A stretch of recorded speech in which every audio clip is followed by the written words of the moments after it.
Bismillahirrahmanirrahim. Assalamualaikum warahmatullahi wabarakatuh. Alhamdulillahi rabbil alamin wal 'aqibatu lil muttaqin wala 'udwana illa 'alal zalimin. Asyhadu an la ilaha illallah wahdahu la syarika lah. Wa asyhadu anna sayyidana wa habibana wa uswatana wa qudwatana wa muallimana Muhammadan abdullahi wa rasuluh. Allahumma salli wa sallim wa barik alaihi wa ala alihi wa ashabihi wa man tabi'ahum bi ihsanin ila yaumiddin. Subhanaka la ilma lana illa ma 'allamtana innaka antal alimul hakim.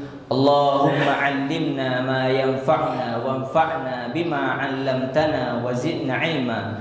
Allahumma faqihna fid din wa 'allimna at-ta'wil wa 'allimna al-hikmah. Yang kami hormati Ustaz Kepala Yayasan Wakaf Arisalah Ustaz Awim Ibrahimi, dan juga yang kami hormati Kepala Perguruan Islam Arisalah Ustaz Donis, dan juga yang kami hormati Ustadz Kepala Unit dan Wakaf Kepala Unit, serta Ustadz dan karyawan Arisalah yang senantiasa mudah-mudahan dirahmati oleh Allah Subhanahu wa Ta'ala. Sebagai orang beriman, tidak ada ucapan yang pantas dan patut hanyalah ucapan Alhamdulillahirabbil alamin. Yang sampai saat ini, sampai detik ini, alhamdulillah Allah masih senantiasa mencurahkan berbagai nikmat kepada kita, baik bersifat lahiriah maupun bersifat batiniah. Wa in ta'uddu ni'matallahi la tuhsuha. Kalau kita hitung semua nikmat tersebut, la tuhsuha, kita tidak akan mampu menghitungnya, mulai dari kita datang ke dunia ini sampai detik ini. Walaupun pada dasarnya ucapan alhamdulillah belum tentu sebanding dengan semua nikmat yang telah Allah berikan kepada kita, akan tetapi dengan upaya kita bersyukur kepada Allah Subhanahu wa Ta'ala, mudah-mudahan kita termasuk hamba Allah yang bersyukur. Karena dengan bersyukur kepada Allah Subhanahu wa Ta'ala, Allah akan menambah nikmat tersebut. La in syakartum la azidannakum. Di sini di la azidannakum, kalau dalam kaidah bahasa Arab diawali dulu dengan lam takkid, kemudian diakhiri juga dengan nun taukid tsaqilah. Artinya dua penguat. La azidanakum, maka Allah akan menambah. Menambah dari segi jumlah, bisa jadi menambah dari segi berkah. Kemudian salat dan salam marilah kita doakan kepada Allah Subhanahu wa Ta'ala agar disampaikan untuk baginda Muhammad sallallahu alaihi wasallam. Ketika di padang mahsyar nanti diceritakan oleh Rasulullah, masing-masing umat mendatangi nabi-nabi mereka. Umat Nabi Nuh mendatangi Nabi Nuh, umat Nabi Ibrahim mendatangi Nabi Ibrahim, umat Nabi Musa mendatangi Nabi Musa, umat Nabi Isa mendatangi Nabi Isa. Untuk apa? Untuk meminta syafaat. Karena di padang mahsyar nanti masing-masing individu, masing-masing personal mengkhawatirkan nasib mereka. Apakah setelah proses yang panjang itu, apakah setelah dihisab akan langsung masuk surga, atau mampir dulu di neraka, atau bahkan kekal di neraka. Oleh sebab itu masing-masing individu mengkhawatirkan nasib mereka. Lalu ketika masing-masing umat tersebut mengutarakan maksud mereka untuk yaitu minta syafaat, semua nabi sepakat bahwa mereka tidak memiliki hak untuk memberi syafaat. Lalu diarahkan untuk menemui nabi yang terakhir, yaitu Nabi Muhammad sallallahu alaihi wasallam. Ketika para umat tersebut mengutarakan maksud mereka kepada Rasulullah SAW, apa kata Rasulullah? Analaha, analaha, analaha. Akulah satu-satunya yang Allah berikan hak untuk memberi syafaat. Mudah-mudahan dengan kita meneladani Rasulullah SAW dan mengikuti syariat Rasulullah SAW dan mencintai beliau, Allah izinkan kita untuk memperoleh syafaat dari Rasulullah sallallahu alaihi wasallam. Para asatidz dan masyayikh yang dirahmati oleh Allah Subhanahu wa taala, kemarin kami dihubungi oleh Ustaz Okta untuk mengisi hari ini. Dan kami sebenarnya awalnya menolak gitu, karena masih banyak yang rasanya lebih pantas lagi untuk menyampaikan di depan ini gitu. Tapi karena Ustaz Okta terus meminta gitu kan, maka kami mencoba untuk menyampaikan apa yang bisa kami sampaikan. Mudah-mudahan nanti kalau ada yang keliru dari kami mungkin boleh dikoreksi oleh para ustaz dan masyayikh semua. Sebagaimana yang disampaikan oleh Ustaz Awim tadi di kata pengantar, bahwa kita telah sampai di 10 malam terakhir. Di 10 malam terakhir. Dan Rasulullah SAW di 10 malam terakhir bersungguh-sungguh. Kata Sayyidah Aisyah, kana Rasulullah SAW yajtahidu fi 'ashril awakhir ma la yajtahidu fi ghairihi. Rasulullah SAW bersungguh-sungguh di 10 malam terakhir, yang mana kesungguhan beliau tersebut tidak seperti 10 malam sebelumnya. Makanya Rasulullah SAW ketika 10 malam terakhir tersebut, beliau mau, dalam hadis dikatakan idza jaa asyal awakhir ay qadha ahlah wa syadda mi'zara. Rasulullah kuatkan, kalau bahasa Indonesianya mungkin sarung beliau gitu. Beliau kuatkan sarung beliau sebagai isyarat bahwa beliau bersungguh-sungguh. Wa aiqadha ahlah, dan beliau bangunkan keluarga beliau. Beliau bangunkan keluarga beliau. Bahkan di riwayat dikatakan ketika dibangunkan dan ketika tidak mau bangun, beliau ambil air, kemudian beliau percikkan ke wajah keluarga beliau. Para asatidz dan masyayikh yang dirahmati oleh Allah Subhanahu wa taala, mengapa Rasulullah SAW bersungguh-sungguh di 10 malam terakhir? Sebagaimana yang kita ketahui, di 10 malam terakhir banyak sekali bonus yang Allah berikan kepada kita. Karena al-ibratu bil khawatim, patokannya itu yang paling terakhir. Ibarat pertandingan, yang menentukan adalah garis finish. Ibarat pertandingan, yang menentukan adalah garis finish, bukan di awal. Meskipun di awal kencang-kencang gitu kan, tapi di akhir sudah loyo. Maka sebaiknya di akhir itu lebih dikuatkan lagi.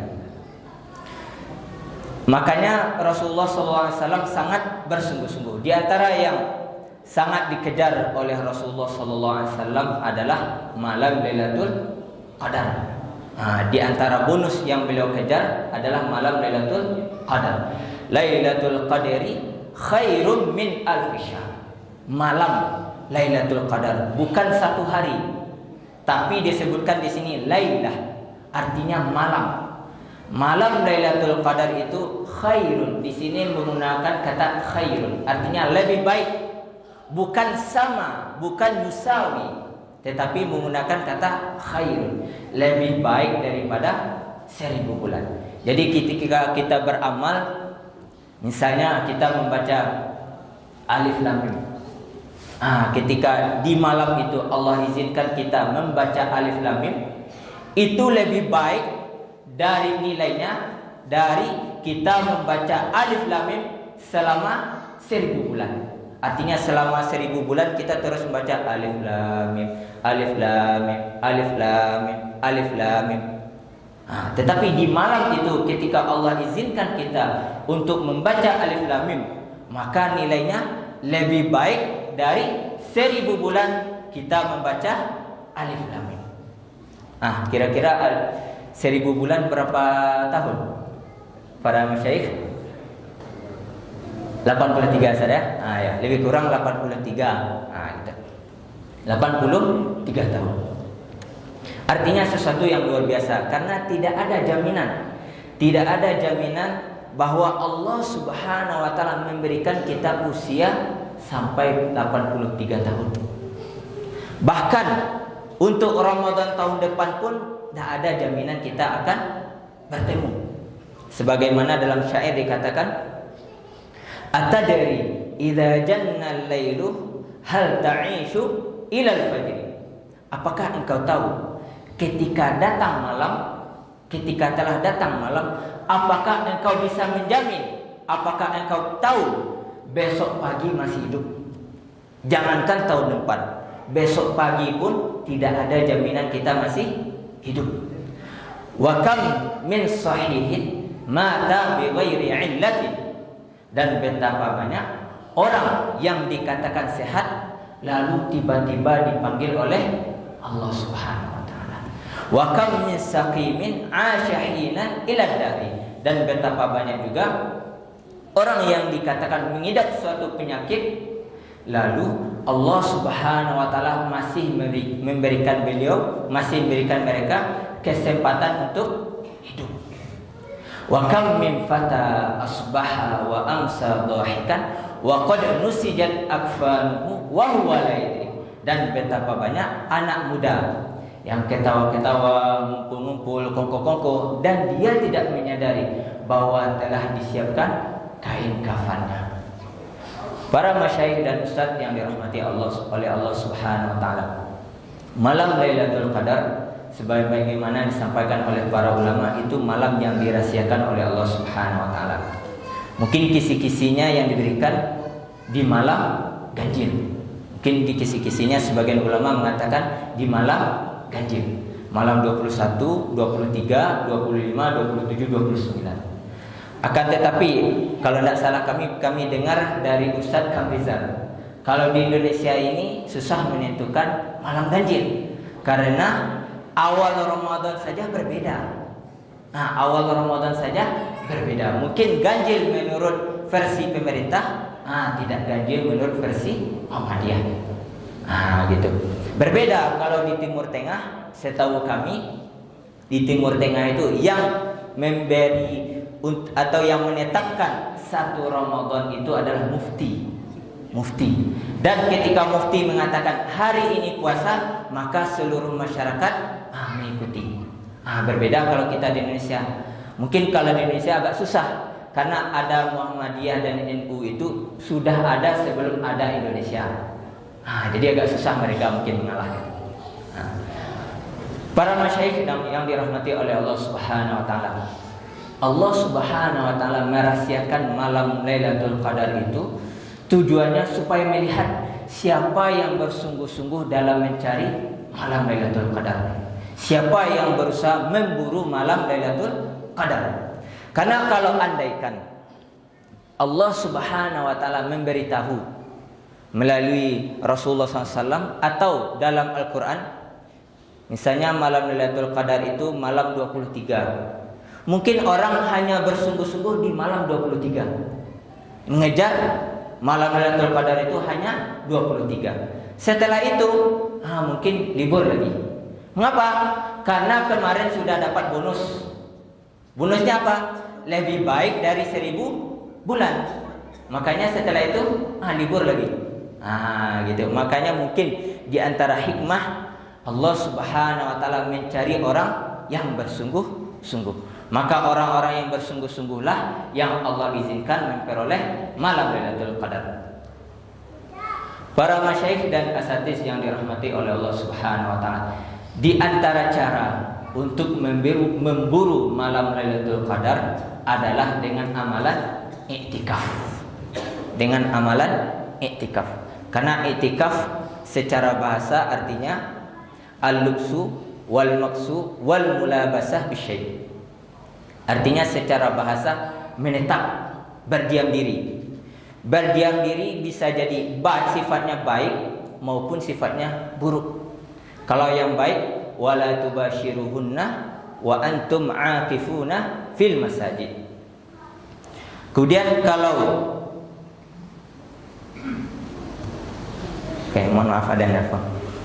Tapi kalau yang sifatnya buruk, makna i'tikaf seperti yang disampaikan oleh Nabi Ibrahim alaihissalam ketika melihat kaum beliau sibuk di depan patung. Kata Nabi Ibrahim, "Ma hadhi tamathil allati kuntum laha aakifun." Di surat Anbiya. Artinya di sini i'tikaf yang dilakukan oleh kaum Nabi Ibrahim adalah buruk. Secara istilah, secara terminologi, iktikaf artinya adalah berdiam diri di waktu yang ditentukan dengan niat tertentu.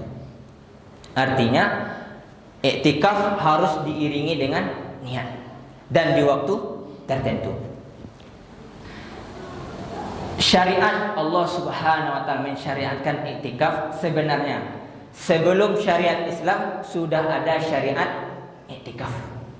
Sebagaimana yang Allah sebutkan dalam Al-Qur'an, wa ahidna ila Ibrahim an tahhira baitiya lit-ta'ifina wal 'akifina war ruk'is sujud. Dan Allah Subhanahu wa taala memerintahkan kepada Nabi Ibrahim dan Ismail untuk membersihkan rumah Allah. Untuk siapa?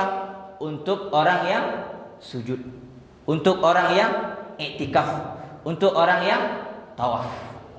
Artinya sebelum masa Rasulullah SAW sudah ada syariat iktikaf. Para ustaz dan masyayikh yang dirahmati oleh Allah Subhanahu wa taala, masa iktikaf, berapa masa iktikaf? Berapa lama? Di sini ada perbedaan pendapat ulama. Kalau pendapat jumhur, iktikaf itu walaupun duduk sejenak, duduk sebentar, itu sudah dihitung iktikaf. Itu sudah dihitung iktikaf. Bahkan dalam mazhab Syafi'i, sebagaimana disampaikan oleh Imam Amromli dalam kitab Nihayatul Muhtaj, dalam syarah Minhajut Talibin karya Imam An-Nawawi, dikatakan wa yustahabbu liman yadkhulal masajid atau liman dakhalal masajid ayyan wiya i'tikaf walau makatha muksan yasirah.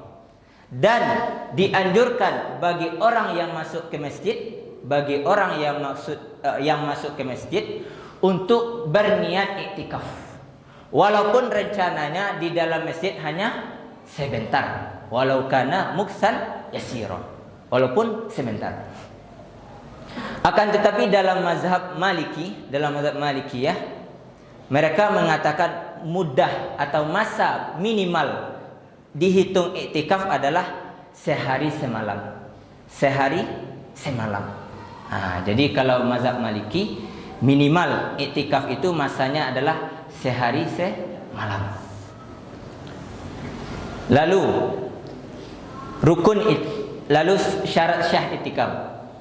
Syarat iktikaf yang pertama adalah Islam. Jadi yang disyaratkan, yang disahkan dan dibolehkan untuk iktikaf adalah orang Muslim. Artinya orang kafir tidak sah iktikaf. Mengapa? Karena mereka belum login lagi, belum ada password untuk beribadah. Passwordnya apa? Harus bersyahadat dulu. Setelah syahadat baru bisa beribadah, sholat, iktikaf dan sebagainya. Yang kedua, balik. Jadi iktikaf ini dikatakan sah bagi orang yang balik. Dan sebagian pendapat dikatakan boleh mumayyiz. Boleh bagi anak yang sudah mumayyiz. Kemudian yang ketiga, syarat yang ketiga adalah iktikaf di masjid. Iktikaf di masjid. Mungkin di sini ada pertanyaan dan kami pernah ditanya, bolehkah iktikaf di musola? Mungkin para masyayikh dan ustadz semua mungkin pernah ditanya, bolehkah iktikaf di musola? Kalau di Indonesia, mungkin masjid itu kan beragam namanya. Ada namanya Islamic Center, ada namanya Masjid Agung, ada namanya Masjid Jami' dan sebagainya. Dan ada namanya kalau di bawah itu musola atau langgar, ada namanya surau. Tapi kalau kita membaca literatur fikih, ada namanya Al-Masjid Al-Jami', ada namanya Al-Masjid Ghairul Jami', ada namanya Al-Musalla. Ada namanya Al-Musalla. Dikatakan Al-Musalla yaitu tempat lapangan yang digunakan untuk sholat Id. Makanya dikatakan dalam fikih itu wal aula sholatul Idi fil musalla. dianjurkan sholat Id itu di musala. Maksud musala di sini apa? Tidak mungkin kan musala yang ada di komplek apa ini? Gitu. Jadi maksud musala di sini adalah lapangan. Lalu ada namanya al-masjid gairul jami'. Masjid gairul jami' adalah tempat yang digunakan untuk sholat 5 waktu. Tempat yang digunakan sholat 5 waktu tanpa Jumat. Jadi musalla versi kita itu adalah masjid gairul jami'. Musalla versi kita itu adalah masjid gairul jami'. Akan tetapi musalla yang di dalamnya sholat 5 waktu. Tapi kalau musalla yang ada di supermarket misalnya, atau di Ramayana, atau di tempat tertentu yang memang musalla tapi tidak sholat 5 waktu, maka itu tidak terhitung masjid gairul jami'. Karena dihitung masjid gairul jami' dengan syarat sholatnya 5 waktu. Kemudian ada namanya masjid al-jami'. Masjid al-jami' adalah di dalamnya dilaksanakan sholat 5 waktu dan sholat Jumat. Kata para ulama, di mana kita dibolehkan, disyaratkan untuk iktikaf. Dan di sini ada berbagai pendapat ulama. Kalau mazhab Ibnu Hazm dalam kitab Al-Muhalla dikatakan iktikaf itu hanya di 3 masjid saja. Alladzi yushaddu ilaihi ar-rihal, yang dianjurkan untuk dikunjungi, yaitu Masjid Haram, Masjid Nabawi, dan Masjid Al-Aqsa. Itu pendapat Ibnu Hazm. Tetapi pendapat mazhab Hanafi dan Hambali itu yang kita disahkan, dikatakan boleh untuk iktikaf, yaitu Masjid Al-Jami'. Hanya Masjid Al-Jami'. Tapi yang bukan jami' berarti tidak sah. Tapi kalau mazhab Syafi'i dan Maliki, itu boleh masjid gairul jami'. Boleh masjid gairul jami'. Jadi dalam mazhab Syafi'i berarti boleh musalla. Berarti dalam mazhab Syafi'i dan Maliki boleh musalla. Tapi Imam Syafi'i di sini memberi catatan, wal aula ayya'takifa fil masjid al-jami' atau fil jami'. Tujuannya apa? Supaya sholat jamaahnya lebih banyak. Yang kedua, supaya ketika datang kewajiban sholat Jumat tidak perlu keluar dari musola. Karena kita sudah tetap di masjid jami'. Maka dianjurkan, kata Imam Syafi'i, wal aula, sebaiknya iktikafnya di Masjid Al-Jami'. Para masyayikh dan ustadz yang dirahmati oleh Allah Subhanahu wa taala. Di sini mungkin ada catatan. Kalau misalnya ada seseorang yang bernazar, dia bernazar iktikafnya tahun ini misalnya di Masjidil Haram. Apakah sah ketika dia iktikaf di Masjid Madinatul Risalah? Ketika dia bernazar. Nazar kan hukumnya wajib. Tidak sah. Mengapa? Karena wajib dia memenuhi iktikaf di Masjid Haram. Karena keutamaan fadilah Masjidil Haram jauh lebih tinggi dibandingkan masjid biasa. Jauh lebih tinggi dari masjid biasa. Akan tetapi kalau misalnya dia bernazar iktikaf di Masjid Madinatul Risalah, berniat untuk iktikaf di Masjid Madinatul Risalah, maka boleh dia iktikaf di Masjidil Haram. Mengapa? Karena keutamanya derajatnya lebih tinggi dari Masjid Madinatul Risalah, dan boleh di masjid yang lain. Mengapa? Karena levelnya sama. Itu.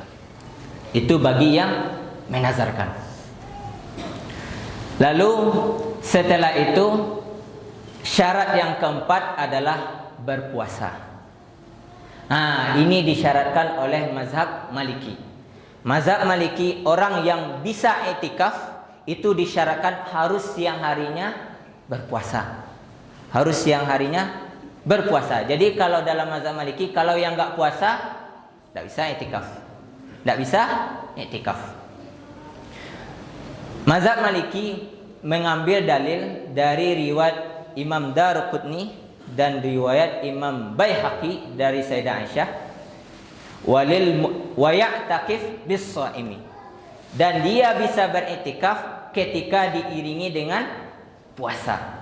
Akan tetapi jumhur mengatakan baik itu mazhab Hanafi maupun mazhab Syafi'i dan Hambali itu tidak disyaratkan berpuasa.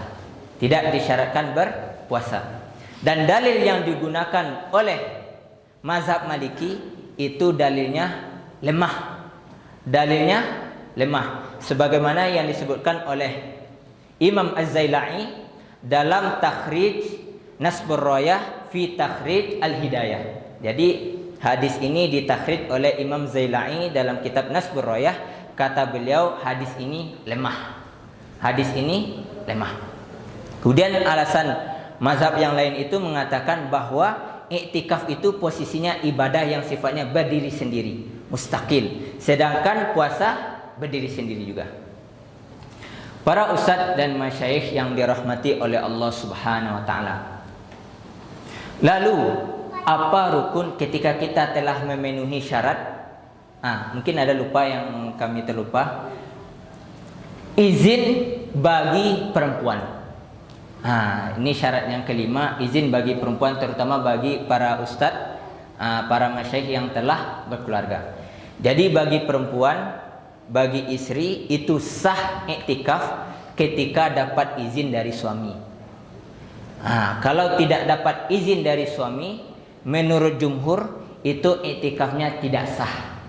Tidak sah. Akan tetapi dalam mazhab Maliki itu sah tetapi diiringi dengan dosa. Sah tapi diiringi dengan dosa. Mengapa? Kenapa bisa sah tetapi berdosa? Sama seperti kalau dalam fikihnya orang yang merampas air, mencuri air untuk berwudu. Orang yang mencuri air untuk berwudu. Air curian itu digunakan untuk berwudu. Dari segi rukun terpenuhi. Maka wudunya sah tetapi berdosa. Mengapa berdosa? Karena airnya hasil curian. Jadi kalau dalam fikih itu ada dikatakan sah tapi belum tentu diterima. Makanya kata Imam Ibnu Athaillah Sakandari dalam hikam beliau, rubbama fatahallahu laka babat ta'ah walam yaftah laka babal qabul. Kadangkala Allah Subhanahu wa taala memberikan kita kesempatan untuk beribadah, diizinkan bagi kita untuk melaksanakan ketaatan, tapi belum tentu Allah terima ibadah kita. Faktornya apa? Mungkin dari segi syarat terpenuhi, tetapi bisa jadi ketika beribadah itu ada sesuatu cacat. Misalnya hatinya dipenuhi dengan riya, sombong dan sebagainya. Jadi dari segi fikih sah tetapi berdosa. Kemudian rukun. Rukun i'tikaf itu yang pertama adalah niat. Niat i'tikaf. Jadi disyaratkan di dalam rukun i'tikaf itu yang pertama niat. Niat i'tikaf.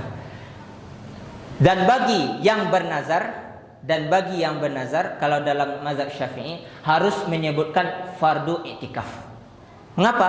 Karena i'tikaf bagi orang yang bernazar adalah wajib. Maka harus disebutkan kefarduan i'tikaf.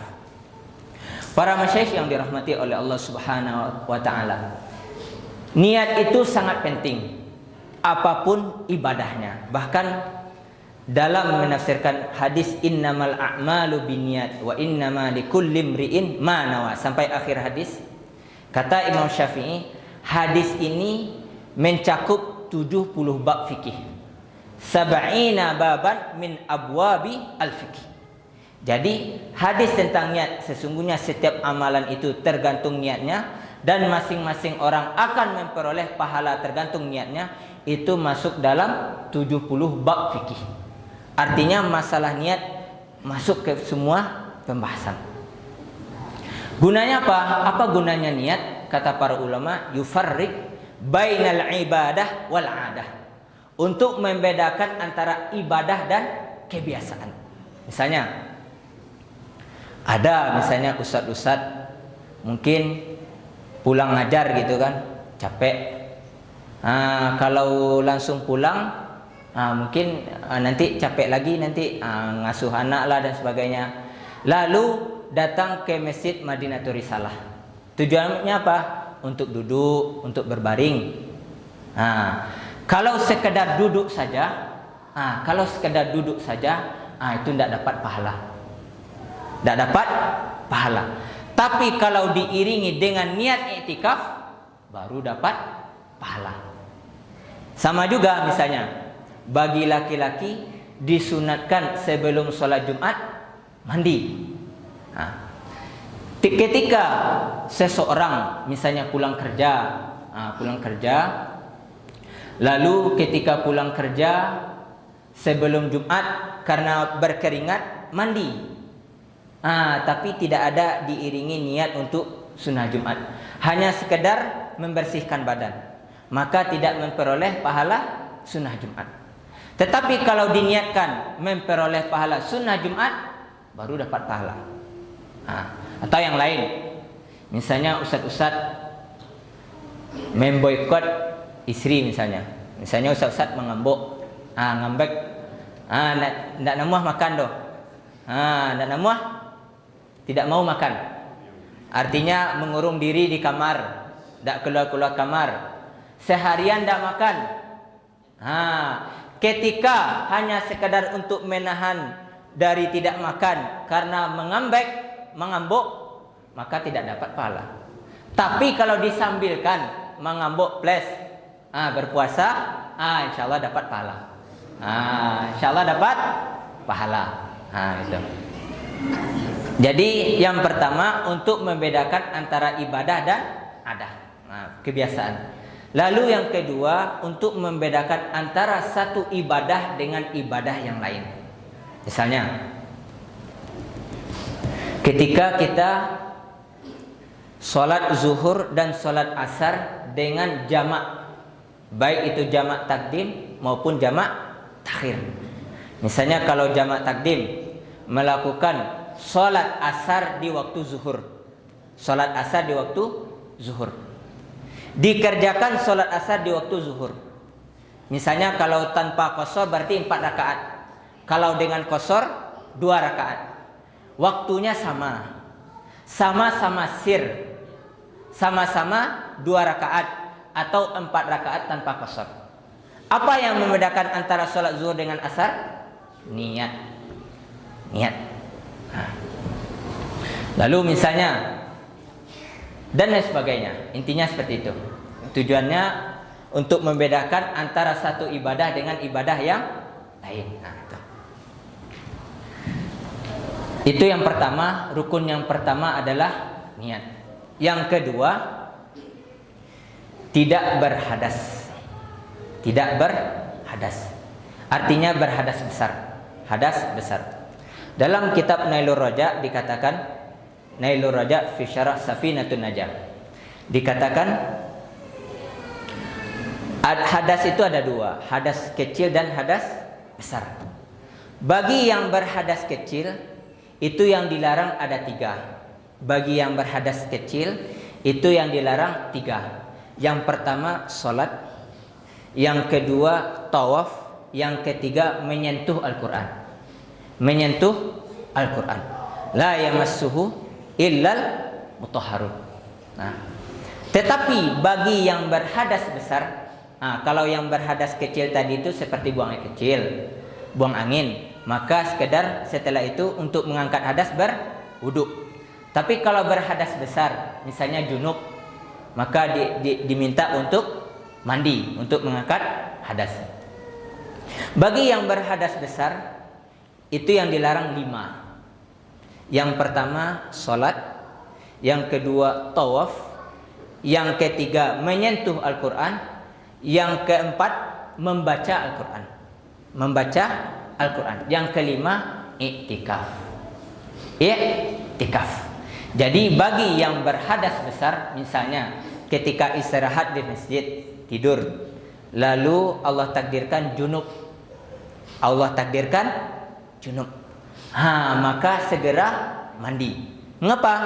Karena iktikafnya batal. Iktikafnya batal. Itu.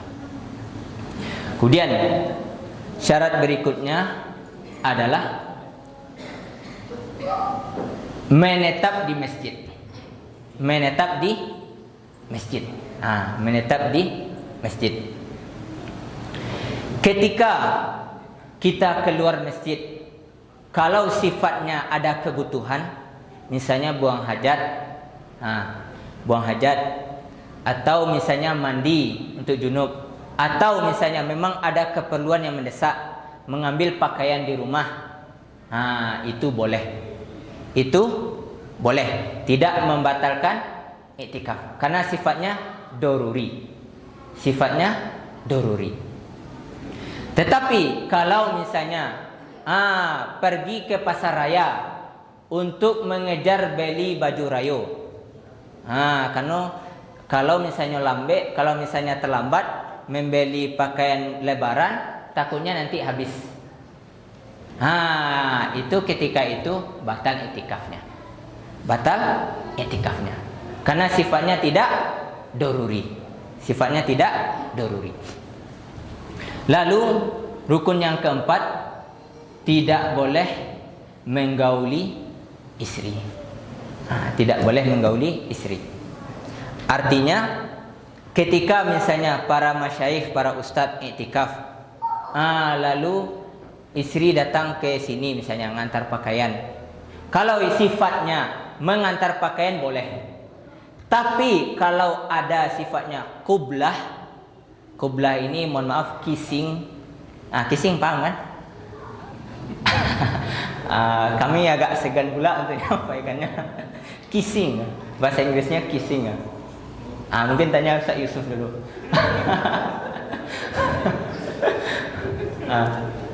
Kissing itu mohon maaf ciuman gitu. Itu tidak boleh. Itu tidak boleh. Begitu juga mu'anaqah. Mu'anaqah itu artinya berpelukan. Berpelukan itu tidak boleh. Ini dikasih catatan oleh Imam Ibnu Katsir dalam tafsir Ibnu Katsir, dalam menafsirkan wala tubashiruhunna wa antum aakifuna fil masajid. Jadi tubashir ini, mubasyarah ini tidak saja maknanya jima, tidak saja maknanya berhubungan suami istri. Akan tetapi ketika bertemu dengan istri lalu ada sifatnya muqaddimah sebelum hubungan suami istri, itu membatalkan iktikaf. Membatalkan iktikaf. Makanya mungkin kalau sifatnya kita yang mendesak mengambil pakaian ke rumah. Ketika mengambil pakaian ke rumah sebagaimana yang kami sampaikan di awal tadi boleh karena sifatnya doruri. Akan tetapi ketika sampai di rumah hanya sekedar mengambil pakaian. Jangan mampir dulu ke dapur untuk menemui istri misalnya. Cukup saja menyampaikan Abi balik kamar saji balik. Cukup saja seperti itu. Tidak perlu melapor dengan sentuhan misalnya. Gitu. Para ustaz dan masyayikh yang dirahmati oleh Allah Subhanahu wa taala, rasanya patang Ustaz Okta menyampaikan sekitar 30-an menit lah. Jadi kayaknya sudah berlebih kayak ini. Itu. Mungkin itu saja yang bisa kami sampaikan. Intinya iktikaf adalah sesuatu yang sangat-sangat dianjurkan oleh Rasulullah SAW. Bahkan Rasulullah SAW kata Sayyidah Aisyah, kana Rasulullah SAW ya'takifu fil ashil awakhir mundu qadimal Madinah ila an tawaffahullah. Kata Sayyidah Aisyah, Rasulullah SAW sebagaimana diriwayatkan oleh Ibnu Umar, kemudian Malik bin Anas, kemudian Sayyidah Aisyah, Rasulullah SAW itu ketika telah datang 10 malam terakhir, beliau iktikaf rutin terus semenjak beliau datang ke Madinah sampai beliau wafat. Sampai beliau wafat. Kata Imam Zuhri, wa ajaban liman yatruku al-i'tikaf. Kata Imam Az-Zuhri, sungguh aneh orang yang meninggalkan i'tikaf. Mengapa? Karena Rasulullah ya'takifu ila an qabadahullah. Karena Rasulullah SAW senantiasa rutin i'tikaf sampai Allah mencabut nyawanya. Maka kita yang mungkin tak lepas kehidupannya dari dosa, artinya walaupun kita beramal, kadang hilang-hilang, berkurang karena dosa. Tapi Rasulullah yang maksum rutin i'tikaf. Maka kita yang tak luput dari dosa, kesalahan, maka kita lebih aula, lebih lagi dari Rasulullah dalam semangat untuk i'tikaf. Mungkin itu saja yang dapat kami sampaikan. Mohon maaf kalau ada salah dan kurang. Ada tanya jawab Ustaz, atau langsung tutup? Ada tanya jawab atau langsung tutup? Bagus enggak nak? Bagus enggak ada tanya jawab? Karena kami posisinya kalau dari segi takhasus belajar itu hadis sebenarnya. Tapi kalau fikih itu tahu-tahu dikit lah gitu. Fikih itu tahu-tahu dikit. Jadi mungkin ustaz-ustaz yang fakih, yang takhasusnya fikih lebih utama lah gitu. Ada? Udah, tutup aja. Oke. Tutup aja ya. Oke. Mohon maaf kalau ada salah dan kurang dari kami. Mudah-mudahan apa yang kami sampaikan bermanfaat, baik itu di dunia maupun di akhirat. Aqulu qauli hadza wa astaghfirullah li wa lakum. Kita tutup dengan doa kafaratul majlis. Subhanakallahumma wa bihamdika nasyhadu an la ilaha illa anta nastaghfiruka wa atubu ilaik. Assalamualaikum warahmatullahi wabarakatuh.